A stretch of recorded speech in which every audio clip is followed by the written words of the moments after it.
I describe myself as a family and social historian. What interests me is the sort of evidence that we can piece together using historical resources to learn more about people and how they once lived, and whether we can learn anything perhaps about their personalities or the experiences they had during their lives.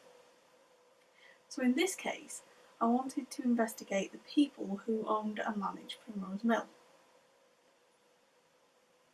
By the time the 1841 census was taken, the mill had been open for 54 years. And even so, the census for Clitheroe for that year seemed like quite a good place to start. Of course, in 1841, the census records were relatively basic, nowhere near as detailed as they were in later years. You get names, approximate ages rounded to the nearest 5 years, usually down could be rounded up as well, occupations, whether or not you were born in the county where you lived at the time. If you weren't, that isn't actually a lot of help.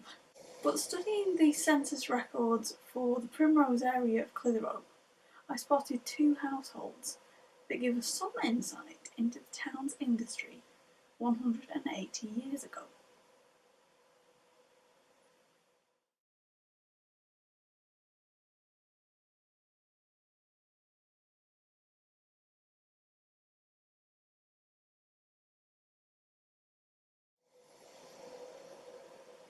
Could it be, perhaps, that James Robinson is effectively a security guard? He's a watchman. The record for the neighbouring property, however, is a bit more interesting. That gives us a massive clue about who actually owned the mill.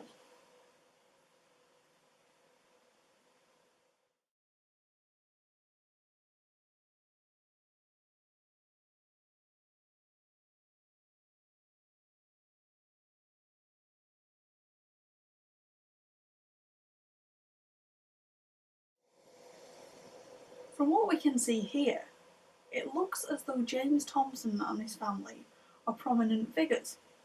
He is employing a manservant and also 5 younger female servants. Quite normal in those times to be employing domestic servants. They didn't have the domestic appliances that we do. They had servants for that. But there are other Thompsons mentioned on that census record. And one thing the 1841 census doesn't give us is the relationships between the people living in any one household. So, are the younger Thompsons James's children or not? And if so, who was their mother? This was the first puzzle I was going to have to solve.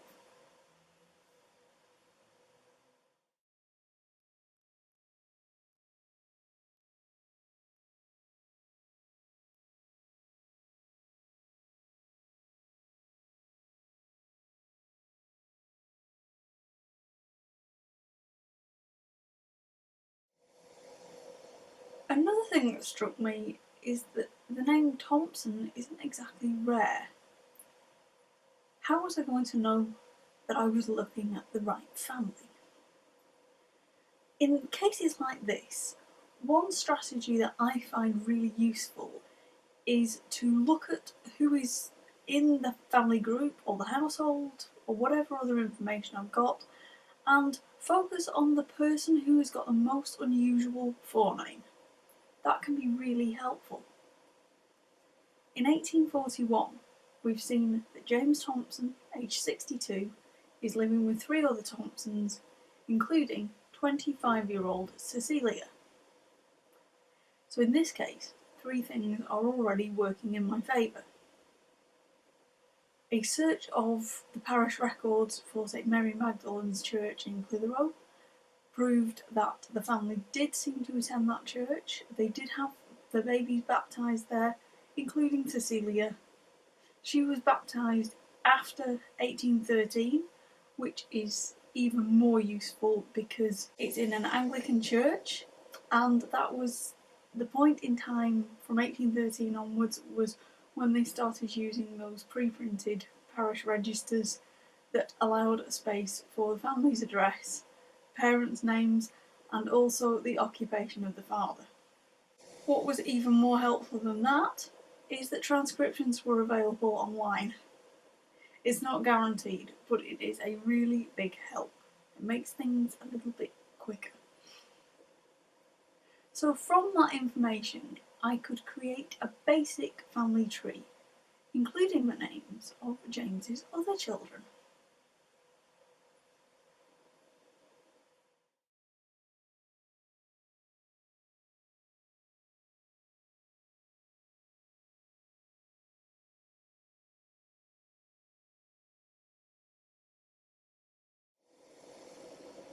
Quite clearly, young Cecilia has been named after her mother.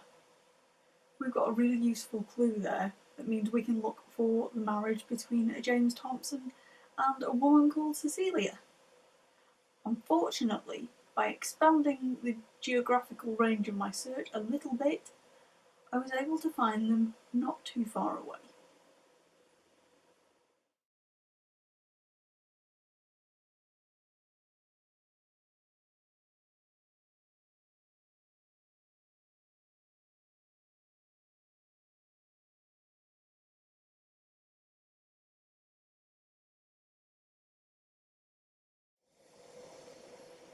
Comparing this information with the baptism records that I've explored, it now appeared that James Thompson and his wife Cecilia Starkey probably only moved to Clitheroe about 6 or 7 years after getting married. Further digging identified 2 other daughters and a very interesting note relating to the baptism of their second child.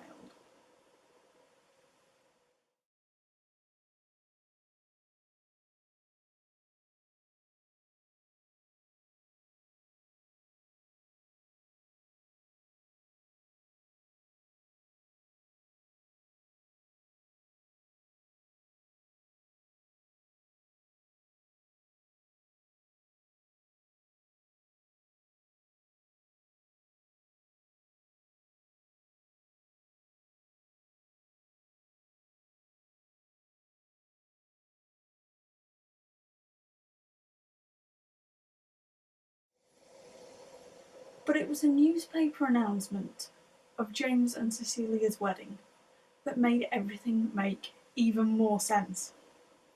The Lancaster Gazette tells us that on Tuesday last, Mr. Thompson of Churchbridge to Miss Starkey, daughter of the Reverend T. Starkey, Vicar of Blackburn. So Anne Thompson was actually born in her maternal grandparents' house. Everything makes sense now.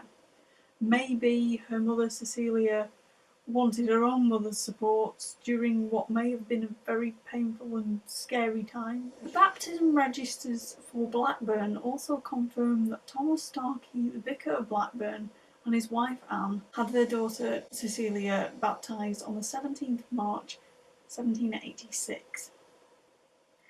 I think that's a good enough reason to adjust our family tree diagram.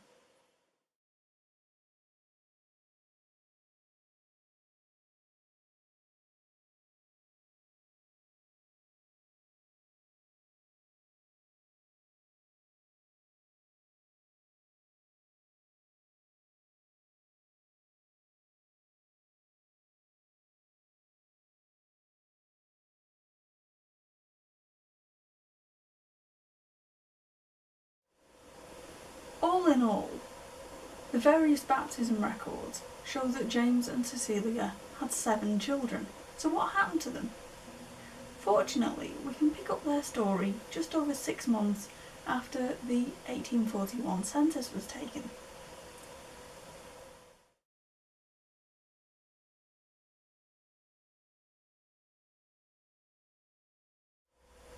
The Preston Chronicle tells us that after a lingering illness, sustained with Christian resignation, Cecilia, youngest daughter of James Thompson, Esquire, of Primrose near Clitheroe, a lady who was endeared to her family and friends by the sweetness of her disposition. Cecilia was only 28 when she died, and her name is quite distinctive. So I was really surprised when I realised that I couldn't find a burial for her in the parish registers at Clitheroe. It didn't make sense. But because she died after 1837, one thing that I could do was to look for a registration of her death. Surely that was going to come up. So I turned to the genealogist's website to look for that. And what I found instead was the parish registers for St Nicholas's Church in Warwick, which told me that Cecilia Thompson, aged 28 and a resident of Leamington, had been buried on December the 18th, 1841, so that ties in with the date of the newspaper announcement, approximately. 3 years earlier, the town had been given a new name, Royal Leamington Spa, so the hint that Cecilia had some sort of lingering illness does make me wonder if she went away to Leamington for health reasons. Perhaps she was hoping for one of those spa-type cures. 6.5 years later, the Preston Chronicle reports the death of Thomas, the eldest son of James Thompson, Esquire, of the firm of Thompson, Brothers and Sons, printers, Primrose, Clitheroe. That fits with the information that we've got. At Richmond, Surrey. So young Thomas had died quite away from home. He was nearly 37 at the time. Some more positive news came a year and a half later, when James's surviving daughter Anne married Emile Braun, a widower from Hanover Square in London. The wedding took place on the 20th of October 1849 at St Mary Magdalene's in Clitheroe, and the parish record shows that her father, her brothers, Edmund or Edward and Henry were amongst the witnesses. Mr. Braun, the bridegroom, appears to have been an interesting man. The marriage announcement that appears in the Liverpool Standard and Lancashire General Advertiser describes him as a Doctor of Philosophy and Chevalier of the Order of the Red Eagle of Prussia. Quite a title, that. Finally, we also know what happened to Charles. Once again, he didn't live very long. On the 17th instant, at Dacre Park near Birkenhead, in his 33rd year. Mr. Charles Thompson, the third son of J. Thompson, Esquire, of Primrose, Clitheroe, so again we've got the address so we can cross-reference that with the information that we know and be fairly sure that we're talking about the right family here. So one thing that I can do using that collection of quite sad information is to at least amend the Thompson family tree to make it a bit more accurate.